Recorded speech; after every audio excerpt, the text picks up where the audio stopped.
Hey everyone, welcome to Lady Overlander Radio. Tonight we're chatting with Lory Perfect. Stay tuned. Grab your favorite drink, whether it's a coffee, cocktail, or tea, and get ready. It's Ladies' Night on Lady Overlander Radio.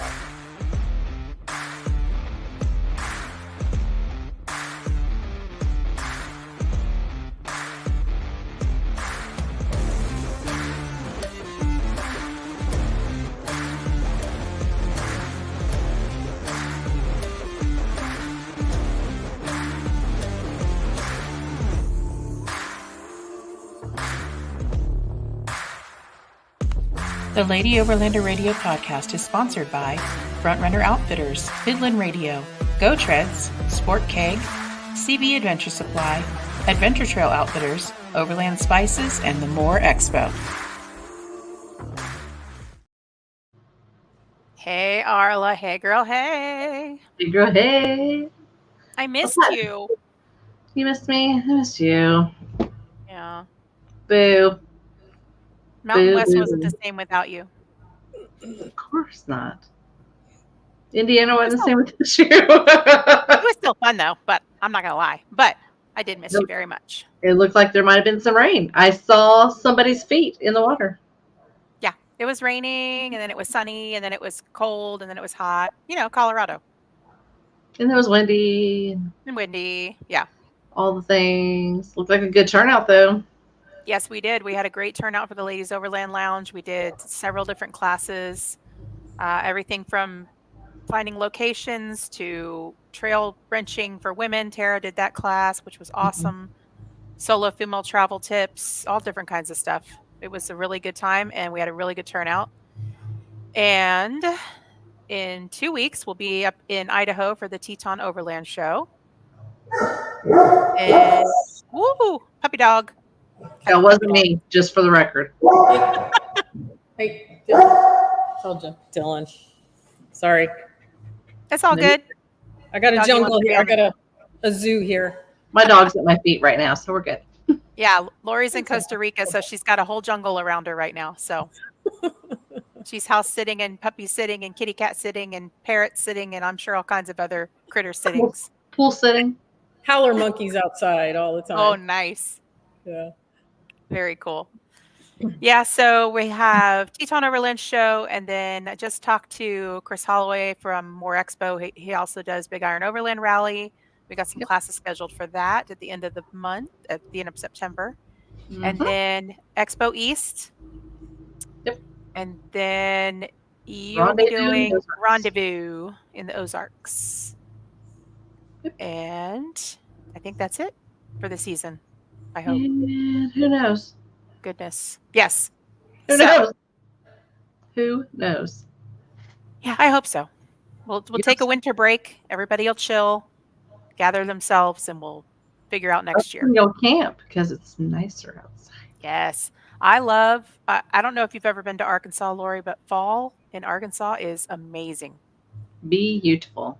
I want to go there sometime, and you guys have quite the schedule. Wow. Yeah. Yeah. Arla likes to keep me busy.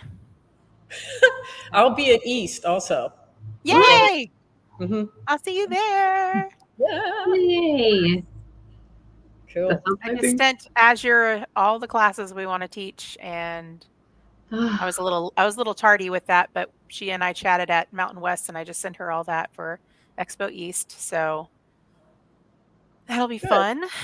And I wanted to give a quick shout out to Lady on Toyotas for coming and representing at both Pacific Northwest and Colorado. I love you girls. Thank you so much, Jamie, for showing up and helping us out. And I want to also thank Colorado 4x4 girls for coming and representing. And you guys are awesome too. If you're in the Colorado area, you should check out Colorado 4x4 girls. They go on group rides all the time. They do recovery training, all kinds of cool stuff. So if you're looking for a tribe, they're an awesome tribe. So are Lady on Toyotas. And I think in every state, Lady on Toyotas has a group, ambassador, local group, ambassadors. Yeah. So check those out. Oh, middle truck. He'll be at East, but he lives over there. Cheat. Yay. That's awesome. a drive too, man. It's a haul. It's a drive. Lory to be a drive. Are you going to drive or fly over there, Lory?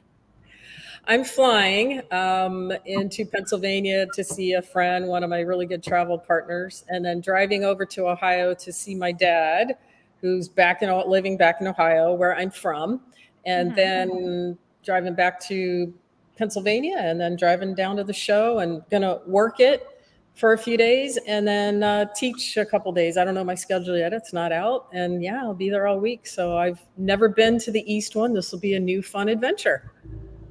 You and me both. I've never been either. So Me either. I want to go to all of them. And this is I've been to all of the other ones at least once or many times. And then the East one, this will be my first one too. So it'll be cool. Oh, old man, old truck. He's still 8 hours from it. I'll take 8 hours versus 18. That's closer than we are. Yeah. Hey, he came all the way out to Expo West, though. He drove He all sure the way out did. there. Wow, that's cool. Yeah. From South Carolina, right? South Carolina? South Carolina. South Am I right, old man, old Nope. truck? I think so, but he'll correct me if I'm wrong. Yes. I've been wrong once. One time. Yes, Yes, you I said. got it right. See, I told you I wasn't wrong one time. What? The whole lot. All right. So, Lory, we were having a little fun before the show, and you just mentioned that you're going to be visiting your dad. What's your dad's name? Mr. Perfect. Love it. I love it. Yes. What's your last name? My last name's Perfect. And a It lot is. of people It really ask is. me, is that your maiden name or your married name? I'm like, duh, I was born perfect. Who would want to give up this name? Come on.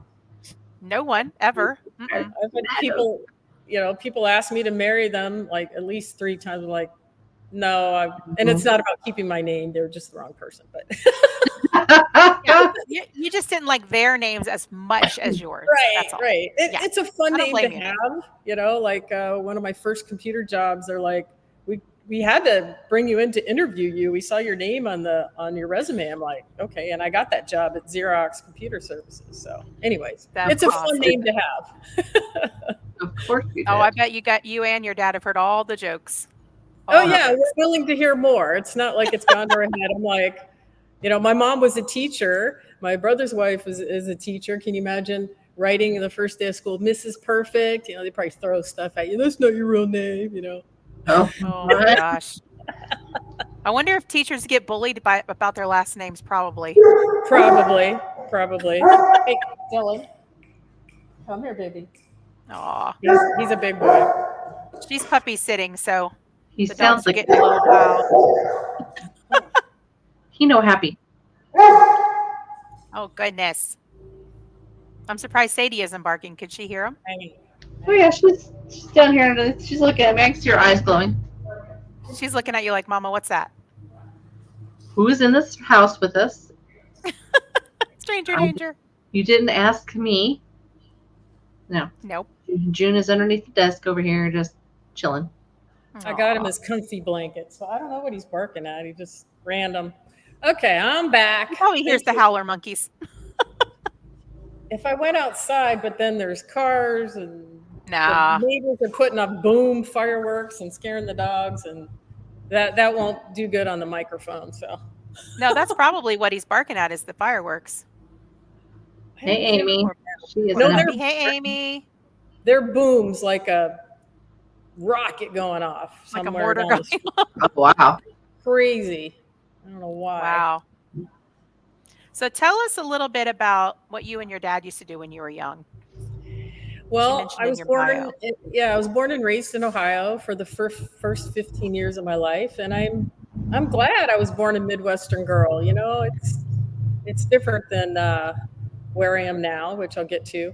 But we grew up riding mini bikes and dirt bikes. We always had motorcycles and went down to my uncle's farm in southern Indiana, which is now a ski slope place, perfect north slopes. But we grew up in that farm and run around dirt biking. And my dad had a Manx copy. So we had a yellow fiberglass body dune buggy like the old Manx. And we always Nice.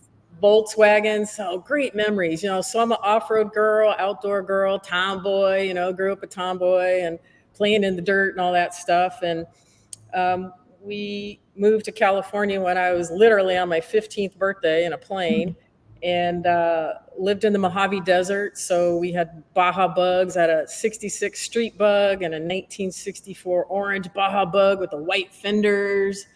And so my dad kept my brother and I in Volkswagens, which was cheap for the parents, right? Cheaper insurance back in the day. And we rode all over the desert. And one time I remember we were leaving our house going down to Disneyland because a relative was in town, and we went past the desert and we're like, what is that? And it was an off-road race. What?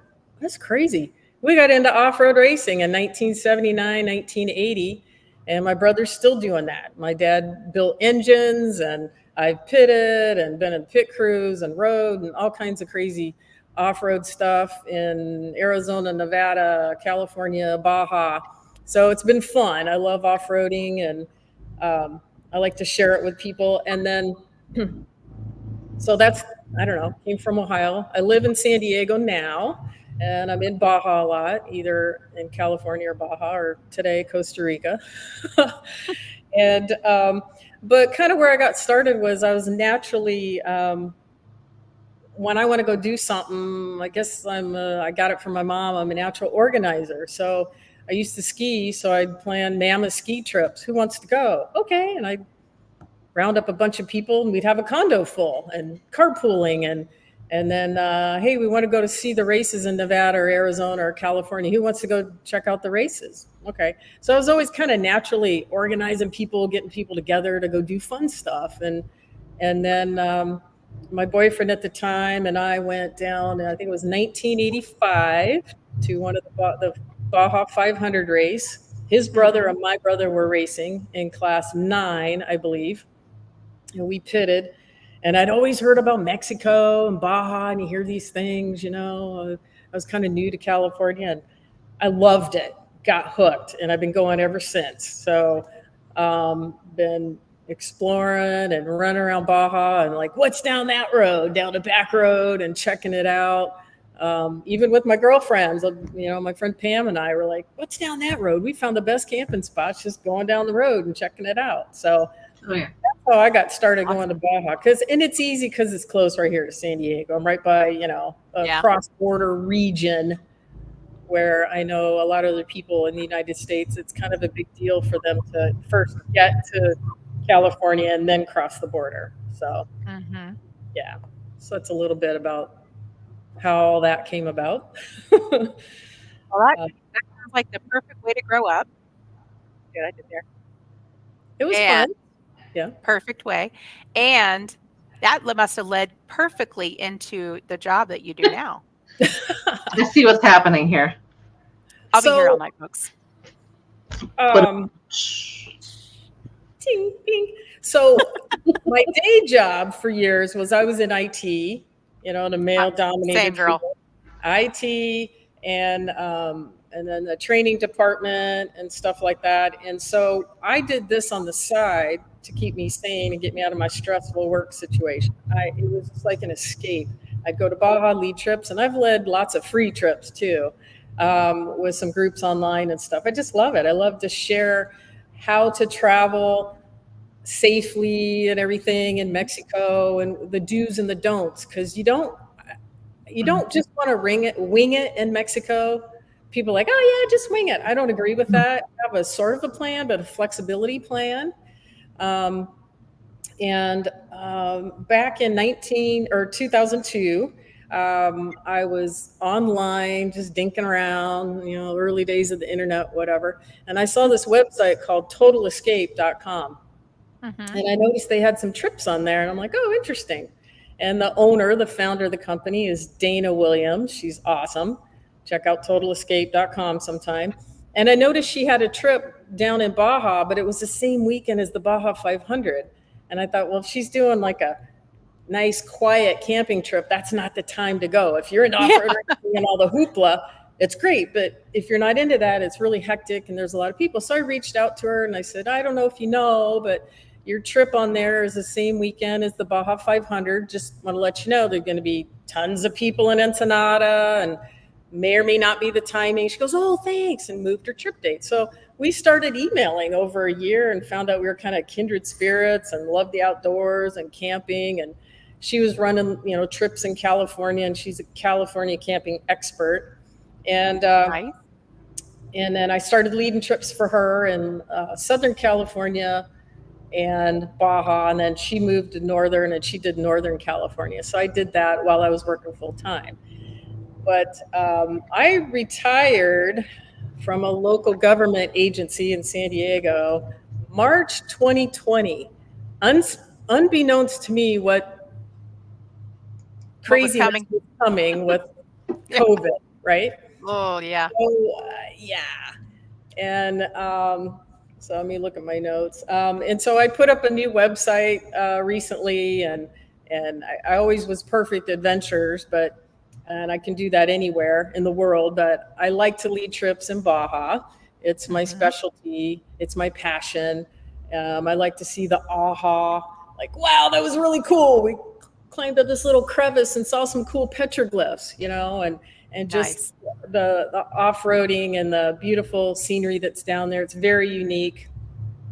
People don't even realize it snows in Baja, and there's big, huge mountains. Like, there's all kinds of terrain, from rocky, sand, silt, mountains, beaches, and like out west here, Colorado and San Diego or California and everything, we have a lot of public lands. Well, in Baja, all the land is owned by somebody. By the government. It's not all public. The beaches are somewhat public. You're still going to pay to camp on the beaches there, but it's a rancher's land. Maybe a fisherman owns it, whatever. So people are like, oh, just camp anywhere. Well, you might need to talk to the locals. Might need to ask the landowner about that. Yeah, just make sure, because people ask me that all the time. So basically that's what I've been doing. And now that I am officially retired from the day job, I can focus more on going to Baja, taking trips to Baja. I did 6 weeks in Baja last fall and led a trip, and then just stayed down to Baja Sur and did some scouting around and looking for new places. That's the fun part, is just scouting around, going down roads. Hey, this is a great place to camp. And we did 75 miles off-road from on one day from Mojave to San Juanico. It was epic. And I still got drone footage I haven't even had time to edit. It takes time to do all that stuff. So it's a lot of fun. And don't be afraid, if anybody's listening to this, pretty much whatever kind of vehicle you have, you can bring into Mexico. You're just going to get Mexican insurance. But for a lot of the places I go, you just need high clearance. You don't necessarily need four-wheel drive. When I started leading trips, I had a 4Runner, and then I had a Tacoma. Neither one of them were four-wheel drive. And I used to carry this big, thick board that ironically is about the same size as a Max Trax. I didn't even know what Max Trax wasn't even invented. And it wasn't even a thing. In the sand, you use that board to get out. So I got stuck twice in San Felipe. But you don't necessarily need four-wheel drive, but it's helpful. And a lot of people have Subarus. I have a Subaru Crosstrek. It's got 8.7 inches of ground clearance. It's okay on some places, but other places it's the high clearance you need in Baja, not necessarily four-wheel drive or all-wheel drive. Yeah. Maybe that's TMI. I used to have a little Crosstrek, and I love that thing. They're great. Did you? It's awesome. Subarus are great. I had 3 kids in car seats at the time, and that wasn't working. So, wow. Yeah, that's the only reason I got rid of that vehicle, because I loved that vehicle, and it did so great in the snow. And great gas mileage. So we got a question here. Joanne and Teddy Cook say, so in Mexico you need Mexican insurance. So touch on that a bit. Okay. So whether you're in Baja, Mexico, which is a big peninsula, or you're in mainland Mexico, the law is you have to have Mexican insurance. Okay. And don't believe what your U.S. company tells you. You need to get Mexican insurance that's underwritten by a Mexican insurance company. And there's 2 companies that are American companies that sell proper Mexican insurance. The one I partner with is BajaBound.com. There's Okay. another one, Discover Baja Travel, that's in San Diego. Either one of those companies. I've actually met their underwriters that are in TJ. I met them at the Baja Bound Christmas party. Great people. So for legally in Mexico, you need to have liability insurance. Don't go into Mexico without Mexican liability insurance. Why? If you get in Why? an accident or hurt somebody or get in a car accident and you don't have one, your FMM, which is your immigration paperwork, and two, Mexican insurance, you can go to jail. And I say that to scare you because I don't see I'm that scared. American. It's so easy to do the right thing and follow two rules that you need before you go to Mexico. So yes, you need Mexican insurance. To me, I buy it by the year because I'm back and forth all the time. But you can buy it in 6-month increments, 1 year, or 24 hours. So let's say you're going down there for a weekend or a week. You just buy it in 24-hour increments. And you can't buy it 24 hours to go in. I'm camping somewhere and then I'll buy it for the day I come out. No, you need to buy it for the entire length of your stay. Yeah. And it's really easy to do online on Baja Bound. Print it out, keep a copy of your policy in your car, and then I keep the front sheet that has the phone numbers to call with me on my person in case it's never happened. I've never had my car vandalized or stolen or anything. I'm usually with my car all the time. Very important, if you get into a car accident while in Mexico, you need to call the number on your policy and report that you got into an accident instead of coming back north across the border. Report it while you're in Mexico. Okay. So, any other questions about insurance? Very important. And I get liability and the full package, and I put extra insurance. I buy extra insurance for people in the vehicle in case of accident because I figure if there's an accident, it's probably going to be pretty bad. But you can do whatever. How is it priced compared to U.S. insurance? Is it more reasonable or is it more pricey? For my old school 2002 Gen 3 4Runner, a year policy, and I add extra on the medical, it's maybe $300 a year. But like if you buy it in 20, it just depends on your car and your coverage. It could be anywhere from 10 or 15 bucks a day to 20 or 30 bucks a day. It just depends on the options that you choose. Quote and play with the numbers and play with the underwriting companies. There's usually 3 of them on Baja Bound. But yeah, and then you just have peace of mind. You're like, I'm insured. It's cool. And you're going to be camping with your car all the time. And if you're in a big city, just be careful, where you park it, or have the kids, pay the kids some pesos to watch your car. When I first went down there, I thought they were going to wash my car. No, they were going to watch my car. All right. That's funny. Yeah. So in addition to the insurance, I know there was 2 other things I'd like you to talk about. One being the tip, what a tip is. Okay, a TIP, a temporary import permit. You do not need that anywhere on the Baja Peninsula. And if you look at the map, you don't need it over to Rocky Point, Puerto Penasco. But there's a certain point when you cross down into the state of Sonora, more in mainland Mexico, you need a TIP. And you can do part of it online. I've got some FAQs on my website, or Baja Bound has a very good know before you know page. And I have not done a TIP yet, but I will for my January trip. Ask me about my January trip later. That's a whole nother story. So prepping for that right now. So you get a TIP on your RV, your truck, your trailer, whatever vehicle, if you're going into mainland. Now, a lot of people ask me, hey, I just want to do the Baja Peninsula for a couple weeks or months or whatever. And I want to go down to La Paz and take the ferry over to the mainland. There's only one ferry running right now. It goes from La Paz to Mazatlan. And I just did that March 2022. I went from Mazatlan to La Paz in a Jeep.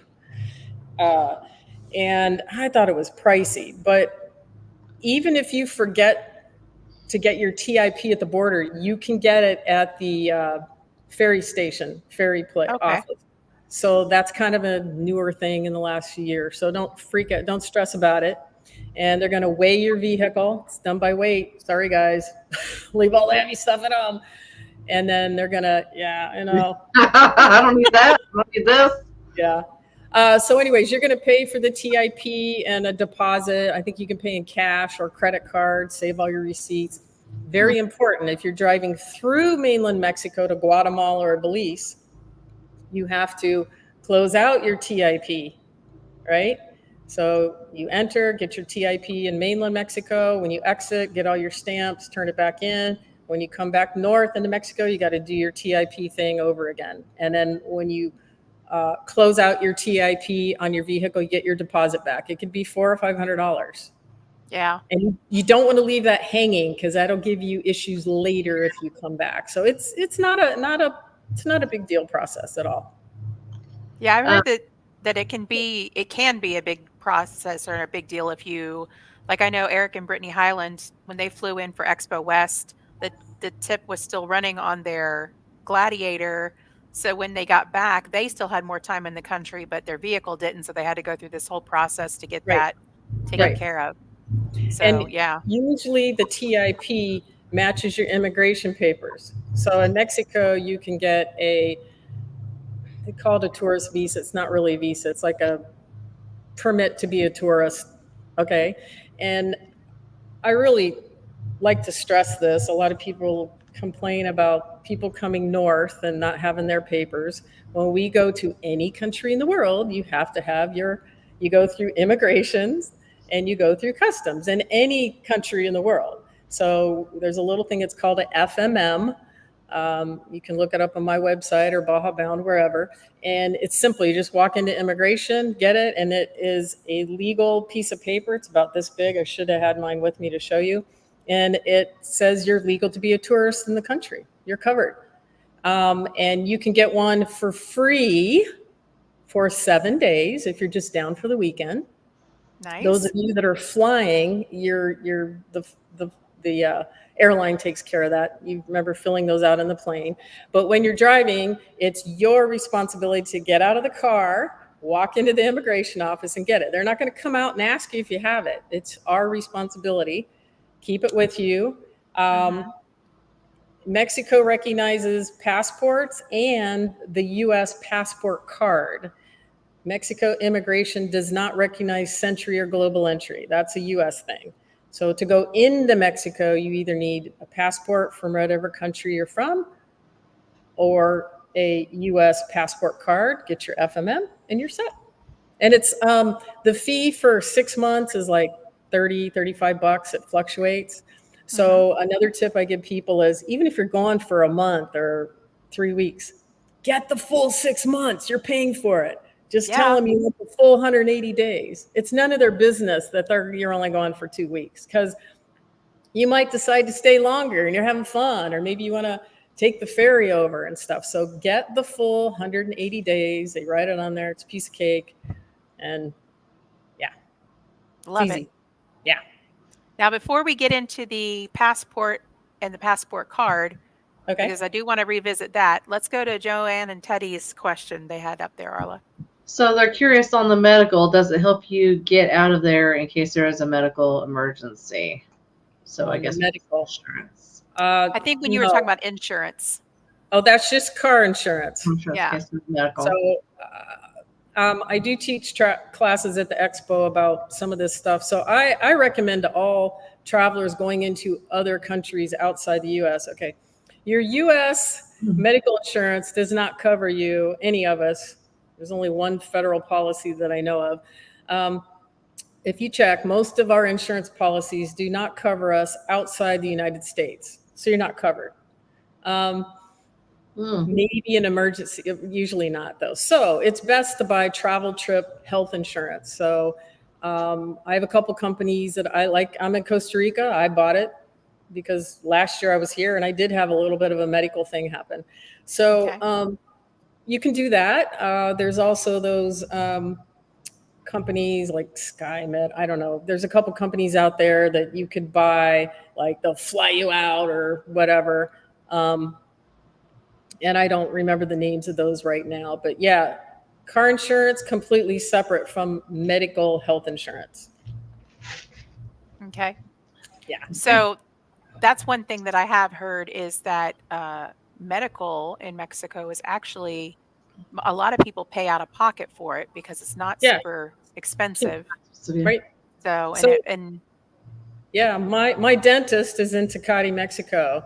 Adami dentist, they're great. They've been there 30 years. In the Tijuana area, Ensenada, there's lots of doctors. So in the bigger towns that you're in, there's lots of good doctors, and it's inexpensive. You can go in and get minor stuff done and stuff like that. So anywhere in Mexico, actually. So that's why you hear of medical tourism. It's huge in Baja. Everybody I know in San Diego goes down to Tijuana, Tecate, or Ensenada. Everybody takes their pets. They have great vets. The vets for your pets are a lot cheaper. If you want to have a major surgery on your animal, go down to, all my friends take their dogs. Yeah. So just do your research, or I know a few places I can recommend and stuff. So, but yeah, it's cheaper, much cheaper than the US. That's true. that's awesome. Yeah. So okay, so let's roll into the passport versus a passport card. Let's talk Yes. about that. Okay. Talk about that a little bit before the show, but So obviously, people around the world, when you want to travel, you have a passport from your own country. In the U.S., yes, we must have a U.S. passport to travel to all countries outside the U.S., I think.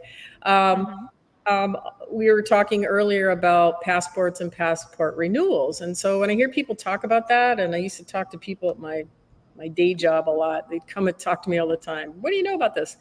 I always highly recommend, if you're going to get a new passport, Arla, or renew your passport, Misty, both you girls, I'm going to help you work on this. Go ahead and do, and people who are listening, you don't have to go to a place, and you can do all this yourself, except for your first time. You have to go show your face the first time. But you don't need to pay any agency to do this, okay? You can go to the State Department's website, download or fill out the PDF online, and then print it. And check the box to get a passport card. There are two different documents. Your passport has a certain number on it, and your passport card has a certain number on it. Passport, you can fly anywhere in the world on a plane. That's what it's for. The passport card has multiple uses. Mexican immigration recognizes it to go south into Mexico. It's great. You don't have to bring your passport. Only if you're flying into Mexico do you need to bring a passport. If you're just traveling by land, you could do passport card if you want. And you're going to get your immigration papers there in Baja with that. The other cool thing in the States is, you know how they've been pressuring everybody to get these state IDs on your driver's license or whatever it is. Real ID. Mm-hmm. Real ID, thank you. Well, I'm not doing that in California because I talked to an investigator that used to work at DMV and multiple databases and security issues. Sorry, true. So in California, you only need that if you want to buy a gun or have a real ID. Well, I don't need that. So you can use a passport card when you're flying domestically in the US to show citizenship. It has your picture on it, your birth date. It doesn't have your address or anything, and it shows citizenship because it's a passport card. And what's great about passports or passport cards, you can get TSA pre-check. Nice. Yeah. So, and I highly recommend people getting a passport card for everyone in your vehicle, kids and everybody, because if you go into Baja and you're driving, when you come back north across the border, you can go in a special lane called the ready lane. And if everybody has a passport card, you flip your card to the screen on the card reader as you get up to the border. Your information comes up instantly on the agent's screen. And it's like a 20-second, 30-second, get through the border. And it's a lot quicker to go in the ready lane than the standard lanes. It has nothing to do with Century or Global Entry. That's a whole nother thing. So you can also, here in San Diego, we walk across and go to dinner, go shopping. We go to Tijuana and do stuff all the time. And then we walk across. Well, in the summer, it can be a 3-hour wait to walk north. We are the busiest border crossing in the world, San Diego and Tijuana. Seriously. So I bet. I just bypass all those people and go right to the front. And I either cross in the Century lane because I have a Century Global Entry card, or I go on the ready lane. So you can use a passport card to walk across the border in either direction. And you can use it in your vehicle to cross the US-Mexico border in either direction. You can fly on a plane domestically in the US and show citizenship. And I also use it like when you're in a store using a credit card. Can I see your ID, ma'am? I show them a passport card. Sure. Because I'm a big privacy advocate, and that's another path. But you legally do not need to show your driver's license unless you are driving and a cop says, I want to see your driver's license. That's all the driver's license is for, is driving. That's it. And don't let anybody ever scan your driver's license and get your data. Like in a bar, don't let them do that. Okay?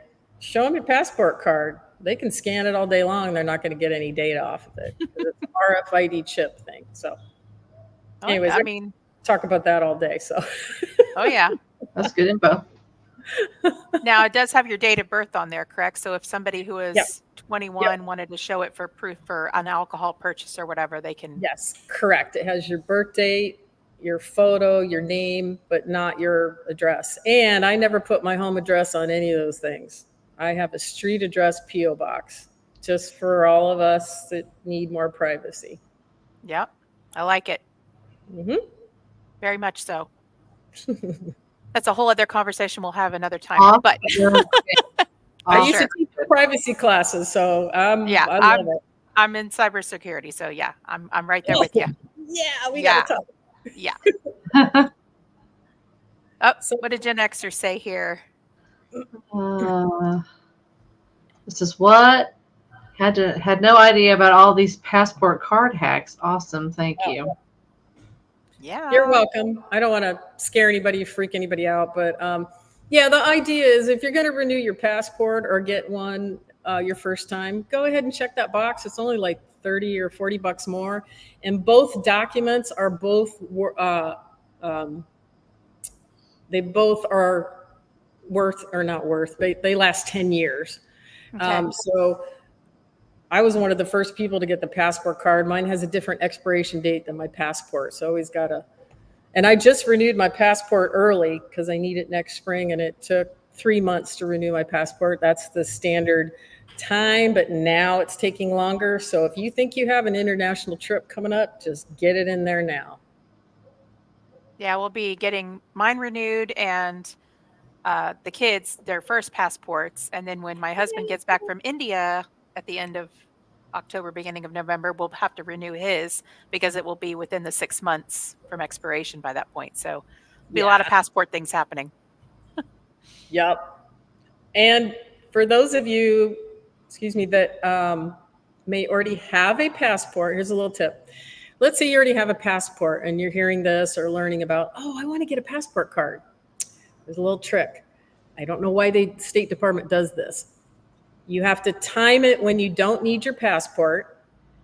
You fill out the application for a new passport card, and you have to send that and your check, money order, and your passport into the State Department. And you're like, what? Yeah. And they're going to look at your passport and mail it back pretty quick, actually. And then they're going to take a couple months to process your application for the passport card. Don't panic. Just do it during a time you don't need your passport. So that's why I tell people if you're renewing or getting a new one, just do it then. It's so much easier. Just get them at the same time. Yeah. That's a good tip. Pro tip. That is the perfect tip. Pro tip. Ladies. So ask me more. What else you want to ask me? I can let's see. What do you got, Arla? You got Getting any? to know you, Getting getting to know all about you. How about some of my places in Baja? Favorite places in Baja? Ooh, will you tell us? Yes. All right. I'll share some Everybody of. quote, cover your ears. Cervezas. Okay, get a pen and Cervezas. pencil. I got my notes here. One of my favorite places is Bahia Concepcion, Bay of Conception, and it's down in Baja Sur. There's 2 states in Mexico. Baja, which is the north state. It's not Norte. It's just Baja is in the north, and Baja Sur is the southern state. Okay. And down in Baja Sur is this place on the Gulf. It's the Gulf of California. People also call it the Sea of Cortez, but Cortez was a bad guy, so I try not to use that name. It's Gulf of California, and Sea of the Big Jerk. Yeah. Yeah, The he Sea was of the a jerk. Big Jerk. Sea of Big Jerk, and you can camp all around there, and some places will have a little small fee, and there's some pit toilets and stuff like that, but beautiful, great. In the morning, it's glassy for kayaking and fishing and stand-up boards. And, oh my gosh, doggies going in it's lovely. Let's go. I'm ready. I'm going down in October. Another Nice. place, if you like mountains, Baja, Mexico, actually all of Mexico has some really good national parks. People don't know this. I didn't even know this for a long time. I'm like, what do you mean national parks? I didn't know Baja. Yeah, Baja has some wonderful national parks, even in the northern part.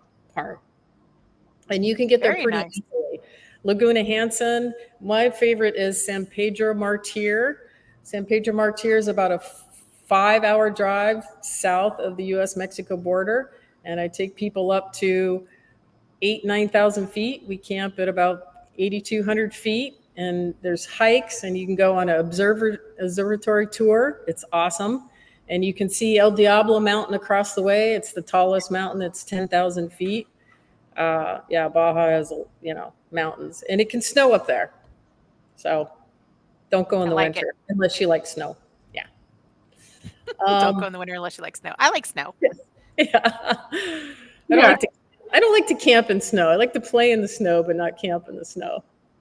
Yeah. I like to camp in the snow as long as I can keep myself warm.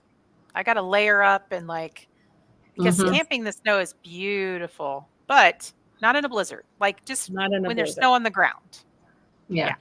And clarify. Camping's great anywhere as long as you have the right gear, right? Yes. Right. 100%. Yeah. Another town that I like is La Paz and Los Barriles down south. Love those towns. There's a couple good campgrounds there that I like because, you can do your laundry and all that kind of stuff. But those are 2 other great places. But Baja overall has lots of off-roading. I take people to the Baja 500 race, and after the race, then we go on the race course, and then they can say, oh, we run the Baja 500 or Baja 1000 race course. And they'll see parts of it isn't that rough, and parts of it, we don't go on the super rough stuff. We don't need to have our daily drivers get stuck. Yeah. But, how awesome is it to be off-roading, in the desert, and all of a sudden you come around and there's the beautiful Pacific Ocean. You're like, this is a race course? Yeah, cool. And then you go down the coast and go down and have a cold drink somewhere. Yeah, it's a lot of fun. A lot of, if you're into photography, yeah, come to Mexico, come to Baja. I'm a photographer and a drone pilot. If you are a drone pilot, just know, check the drone laws. No foreigner is allowed to fly drones in Mexico unless you're a Mexican citizen. Now, have I done it? Yes, in remote areas where there's nobody. I'm not going to do it in a town or something because they might want to confiscate your drone or, but most people won't bother you. Just be mindful of that. But if you have a Mexican citizen drone pilot with you, you are allowed to fly drones. So okay, because everyone asked me about the drone stuff. So yeah, right on. Yeah. What else? Any other questions? Let's see.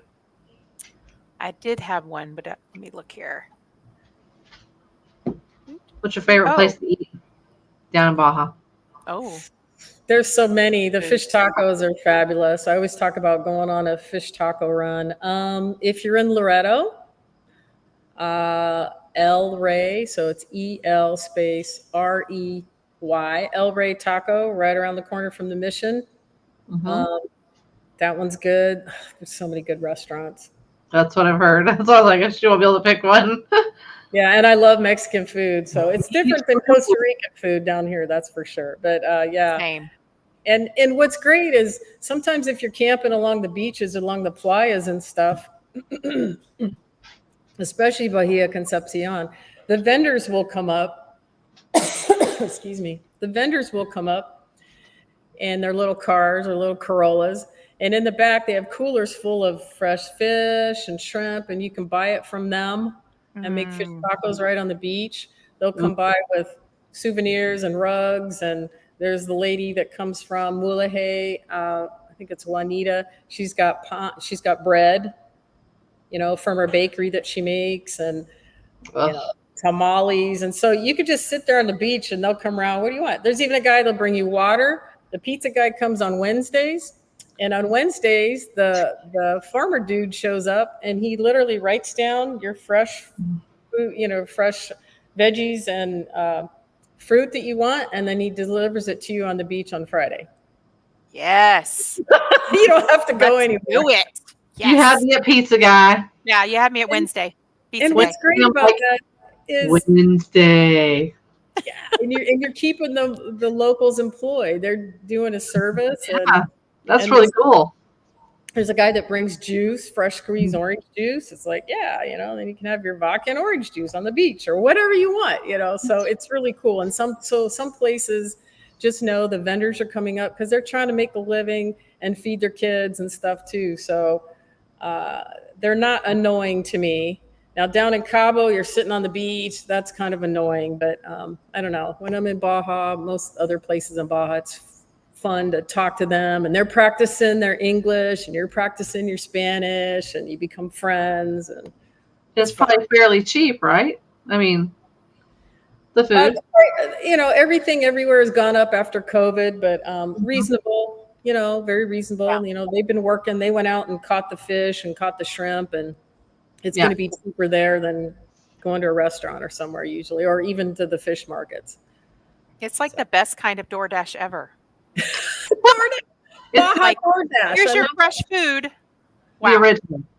I love it. The OG DoorDash, Mexico. Yeah. Baja. That's right. Yep. Delivered right to your rig. I love it. That's right. I remembered what I wanted to ask you. Okay. Wanted to make sure we spoke about this. What do you have coming up in 2024? Ooh. Okay. And I have a couple other things to talk about. So I'm gearing up to go from California to Panama and back. Nice. Yes. And I met some other overlanders through, the Overland Expo, and there's three other rigs I can think that are going around the same time in January. And so we're hoping to kind of hook up together, maybe do the border crossings together in numbers, camp here and there, whatever. And my travel partner, we're going to try to do it in 3 months. I've got my schedule cleared, so we'll see what happens. But yeah, try to hit all those countries. So that's 8 border crossings going south and 8 coming back. Oh, wow. Actually, we might see police coming back, so we'll see. So I've been doing a lot of research. I have a document on each country, and I'm not really worried about anything but the border crossing. So anybody that goes to Overland Expo, there's a guy named Pete Sweetser that teaches borders and checkpoints and bribes, and go to his class because I've learned so much from him. I teach Baja borders and checkpoints. Okay, I'm the queen of that, but he's like worldwide dude, right? And he's given so many good tips, and you need to show up calm, relaxed, well-fed. You're not in a hurry. You show up in the morning, but you gotta know exactly what the fees are. It's $2 for this and $5 for that, and don't pay bribes. We never pay bribes. Don't pay bribes in Baja. Don't pay bribes. There's no reason to pay bribes. It just makes it worse for the person behind you. So anyway, See, so that's that's, different advice than what I've received before. Okay, good to know. yeah, there's all Yeah. kinds of situations, but typically you shouldn't have to do that. And, you know, we don't condone that in Baja because it just perpetuates that. Right. And people think, you know, there's a whole jokes. Oh, just give them $20. Well, you're making it worse for the person behind you because then the guy's going to expect it. No. And yeah, we do a whole show on bribes and checkpoints and all that stuff. So no. I like it. Yeah. So that's my big trip. And for Perfect Adventures, I want to lead some more women trips. I want to get more overlander chicas. It is Yes. kind of a male-dominated thing, but there's more and more women. And if you're a woman listening to this and you've never been to any expo, any overland or outdoor adventure expo, go, because it's not all guys. It's a lot of women and single women, or they might be there with their partners or whatever. And it's like amazing. And you guys, I love what you guys are doing. When I went to your networking event at Redmond Overland Expo, that was great. I got to meet all these ladies and the Toyota Overlander, the Lady on Toyotas. Yeah, it was great. You know, I got to put a name with a face. So you get to work with others. Yeah, your shirt. I mean, it's great. I was just on their site today. So, and I hope I can take a minute to say this. I'm looking for some more photographers, male or female, but if you happen to be a lady, you know, a woman with a digital SLR and you know what you're doing. I'm a photographer, but I'm leading the trips and on the radio and kind of busy. And, you know, I got some upcoming trips. If you want to hit me up, I'm looking for, I might even give you a free trip or whatever will work out, but I need another photographer to come along and photograph. I need more photographs for social media and stuff like that. So if anybody's interested, anytime in the future, just talk to me and we'll work something out like that. So I know a girl. Excellent. Yeah, I'll let her know. Cool. Yes. So what else? If they're a drone pilot, that's a plus too, but they don't have to be. Okay. But you know, camera, digital SLR, maybe video, drone pilot, whatever. And if they can ride with me, or if they have a high clearance truck or SUV, that's okay too. So, yeah. Awesome. So what other Baja questions? Come on, there's got to be some out there. Well, I have a question. Okay. How badly was Baja affected by the last hurricane that just went through there? Pretty bad. Yeah, I was monitoring it, and you know, some people are like, "Oh, people are just panicking." Well, in San Diego, where I live now, I'm down in Costa Rica while this last hurricane was going on. But and I wasn't worried about California. They have an infrastructure. Okay. Baja doesn't. And Hurricane K in 2022 hit right at Punta Eugenia and just devastated the middle of Baja. They still haven't recovered. I can tell you stories from that. It blew out the two palapas where I was going to stay last October. So this hurricane, it didn't hit as a category 4, but it was still spinning around and it still hit Baja and went straight up Ensenada. And so there's a lot of flooding. If you're on Facebook Talk Baja group, they have a road conditions kind of sidebar thing, and where they allow people that are actually on the ground, not rumors, but people that are actually on the ground to post photographs. And I've seen, like, right before Santa Rosalita, the road's out on Highway 5, and I'm going down that way in October, but they'll figure it out. So, you know, we needed people to kind of stay off the roads and let the emergency crews get in there. A lot of flooding and damage and stuff. And, you know, but it's crazy that it came up all the way to, you know, to Death Valley and Palm Springs. I know. Storms and stuff like that. But yeah, I have friends all over Baja. So I've been contacting them and they're like, okay. And their houses are okay, most of them. But it's like getting a year's worth of rain in the desert in a few hours, and flash flooding, and it doesn't work. It doesn't absorb. Here and other places, and you know, the earth can handle it, but it just runs off. So Yeah, it did some road damage, a lot of road damage, and it's going to be like that every year now. So around this time, August, September. Yep. Yeah. My parents are in Florida near the Gulf Coast, Yeah. and so they just dealt with that a whole situation last night, as a matter of Wow. fact. So They're doing yeah, okay. they're doing good. They have power, but they are just, I mean, not even an hour south of where Perry is and Cedar Key and all of that, where the eye Wow. came through. So there's a Wow. lot of coastal flooding, a lot of flooding right now. Citrus So County. yeah, Citrus County is where my parents live, and I saw flooding yeah, there. These storms are getting more frequent and very strong. very strong. We always used to hear some little hurricane stuff down in Baja or Mexico, but it's just getting more intense every year. And I got to see it really firsthand October 2022. I mean, even the road to Bay of LA, it was still, the hurricane happened in September. We went in October. It's washed out again. So it's just, yeah.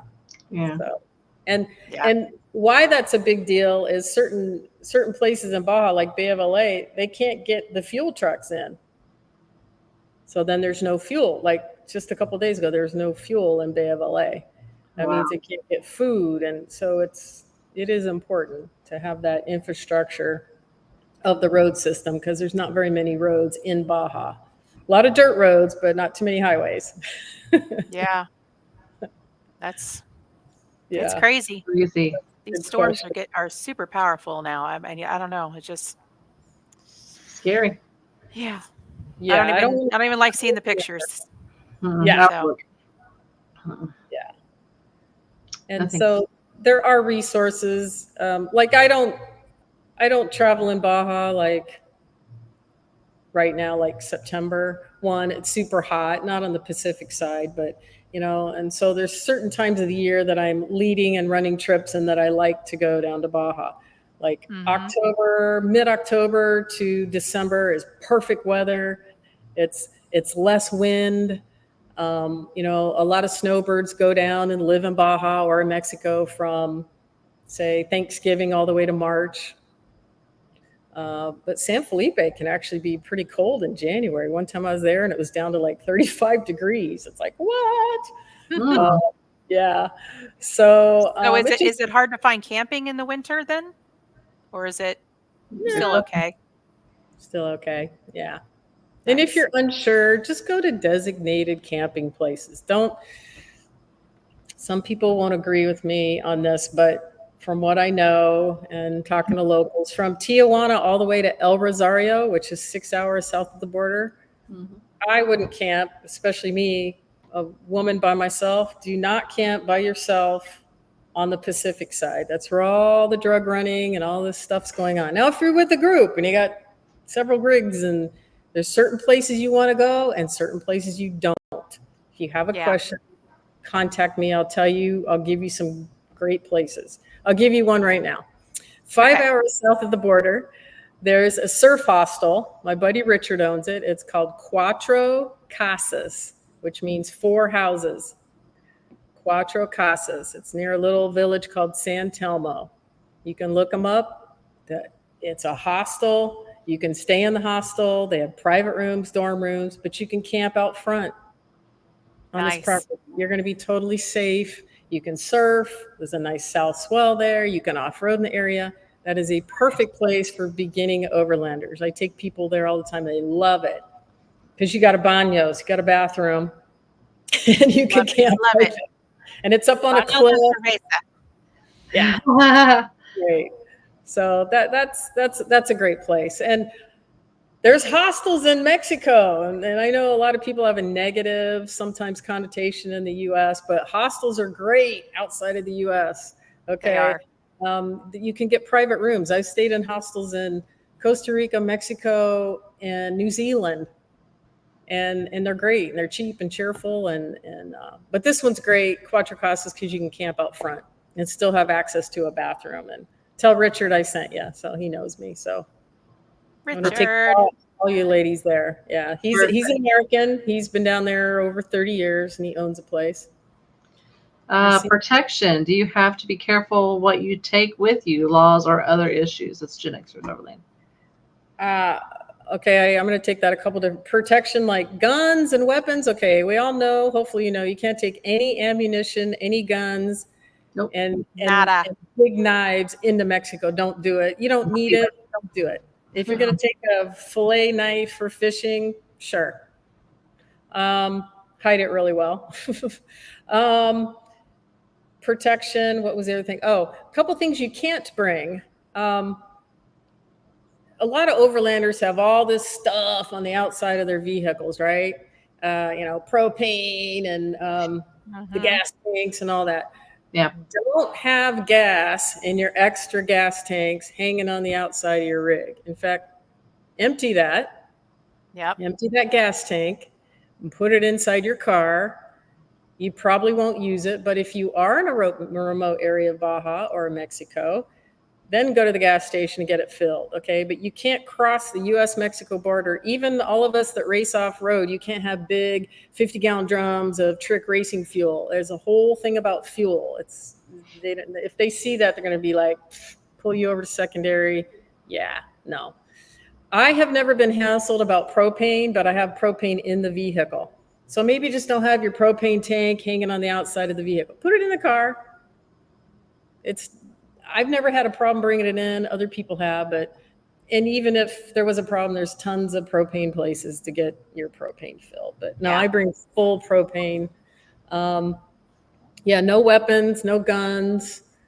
There's probably other things I'm forgetting. You can bring your dog. They never really ask you for paperwork. They might ask you for paperwork going north. Bring all your vet papers and stuff, but I'll tell you, Customs and Border Protection, that's separate from Border Patrol, but Customs Border Protection going north, they've got so many other issues right now. They don't really hassle you about your dogs, but just have your paperwork with you. I get that question a lot. Yeah. They've got enough to do right now. They got lots to do. Yes, they're very busy.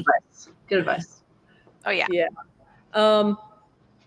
Stuff protection. So what would you recommend for safety then? Obviously, you can't bring a firearm or knives or things like that in a foreign country. I think pretty much every country except for the United States.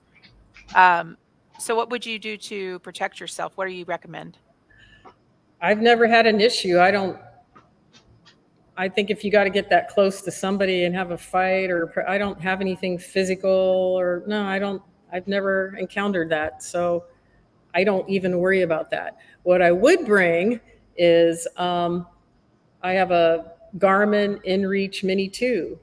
It's a satellite communicator, or Zoleo, or one of those. Have one of those, and if you're in a place that something's going down, some major stuff, or it's never happened to me, maybe there's a fight or you hear a gunshot or something's going on, you can hit that button and the cavalry will come. Yeah. Other than that, I don't have any weapons, or I don't have a need to have any of that. I don't ever feel unsafe. I feel safer in most places in Baja than I do in San Diego. True story. They're stealing cars in my neighborhood. I can't even park my 4Runner where I live. I have to park it somewhere else. Oh. So, that's craziness. It's safer in Baja with me than it is where I live. Yeah. So, but anyways, I don't ever feel threatened. Or you'll find that the Mexican folks that live there are the kindest, people. And like if I'm driving down a dirt road and I see a farmer, and by the way, if you're driving down a dirt road, don't go 60 miles an hour past somebody's house. Slow down. You don't want to dust them out. Yeah. And I just wave and hola, and everybody's friendly, because guess what? I can go down that road and break down, and they probably saw me and a couple girls in the car, or even if it's me and a guy, it doesn't matter. Yep. If they're coming back home to their farm or their ranch, and I was friendly on the way in, and they're coming back out or whatever, they might stop and help me change my tire or something. True. My friend Pam and I were down in, I think it was Punta China area, anyways, south of Ensenada. And we stopped, I forget whose rig we were in. It doesn't matter. And we were just airing up our tires because we'd been off road. Just two girls. We kind of look the same, brown hair, whatever. And a local cop in a truck stopped to ask if we were okay and if we needed any help. I'm like, no, we're good. We got this. It's like, okay, I just want to make sure you're okay. I've never been threatened and none of that. And it's because we are not involved with any criminal activity. We're not pissing off the drug cartel. Yes, they're there, but drug cartel are not typically not targeting tourists or Americans. They don't want that press. Yeah. Doing their thing. And in mainland Mexico, I talked to a guy that's an overlander buddy, motorcycle guy, and the cartel will stop you at some places in Mexico because there's something going on up ahead, whatever. And then they don't want you in the middle of that. They don't. They protect you. They don't want to be in the press. Trust me. So I just saw a question or something pop up. Oh, no, it was just Gen Extra saying, good to know that safety hasn't been an issue. Awesome. Sounds like a great thing. Yeah. And, there's places to avoid. I know where to go and to where not to go. We do not drive at night anywhere in Mexico, anywhere in Latin America. Do not drive at night. Like Brittany and Eric Highlander, they always say they try to get to camp by 3:00. Yep. If the vibe is good, great. If not, then they can change. Well, just remember when you're driving in Baja and it's February, dark is at 4:30 in the afternoon. Oh, yeah. So you have to plan. That's why I say don't wing it. Just know, hey, if we're going all the way to Mojave is 750 miles south of the border. So you got to plan. You got to plan where to stop your day a little bit and make it to camp early. Maybe the place is closed. Did you check ahead? Did you, So I always have, especially when I'm leading trips and even when I'm not, I know where I'm going and I got to back up to the backup. And it happened last year on a trip. We went to Gonzaga Bay and we got a bad vibe at this one place. And I had two other places in my mind and we went to the other place. It was great. So perfect. If you're doing research and going on your own, just have some places picked out and get there early. Do not drive at night in Baja. And it's not about crazy people on the street. It's about the animals, the potholes, and the road conditions. And there's no cell service between big towns. There's no 911. Okay. So if a cow comes up and you hit it, you're done. It's just, don't drive 70 miles an hour in Baja. It's because of the animals, cows, goats mostly. Another pro tip. Yes. Indeed. Love it. Okay, cool. Lory. So shameless plug time. Tell us all your social media, where everybody can find you, websites, all that fun stuff. Yes. Okay, my website is perfectadventures with an S.com, perfectadventures.com. On Instagram, that name was already taken, so I'm Perfect Adventures Baja. And on Facebook, Perfect Adventures Baja, I think it is too. I need to do better at my social media, but I'm out having fun and doing stuff. I'm like, oh yeah, I got to post stuff. So I got to get better at that. Why I need another photographer to help me out too. I was gonna say, don't waste your time doing social media. Go have fun. Yeah, and for those of you out there watching this, please come to any overlanding expo that's out there in the U.S. It's a great place to meet other people, meet other women, and talk to folks like the three of us here about questions and on the road and overlanding. If you got Baja questions or Mexico, hit me up. Come to any of my classes at East. I'll be there. Just it's a very welcoming community, and I welcome all you newbie overlanders. Just get out there and have fun, man. Go for it. Absolutely. Yeah. Yep. So I'll see you at Expo East. Yes. And we'll have fun and we'll communicate and we'll network and we'll do all the fun things there together. So I'm excited. Yay. And get your passports. Yay. And get my passport and passport card. Yay. Right now. Yes. Thank you. Check the Thank you box. for this Get your passport opportunity. card, everybody. Yeah. It's worth it. Yes, do. All right. Thank you so much for being on the show tonight, Lory. We've really enjoyed chatting with you. And thank you, everyone, for watching. Next week, we have another great guest, I believe. Arla? We do, but I've already closed the Secret. calendar. You're killing me, It's all Smalls. right. We can keep that a secret. It'll be We another don't great tell us guest. early anyway. What are you trying to do? Just a little teaser. Tricking me? Of course we have a Yeah. guest next Wednesday. Come on, man. But not the Wednesday after that, though. No. No. No. So I'll be driving to Idaho. That's a long drive.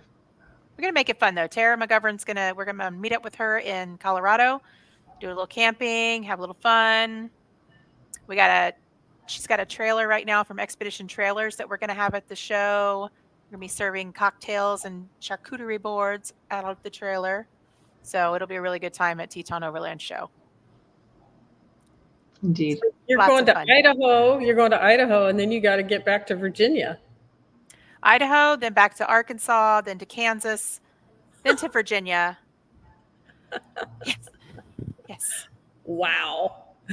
My 4Runner is going to become a 5Runner soon, I think, if that's possible. So, yeah, lots of miles. That's great. Good times. I like driving, apparently. Apparently. Apparently. All right. Thank you, everybody. We'll see you next week. Have a great week. Bye.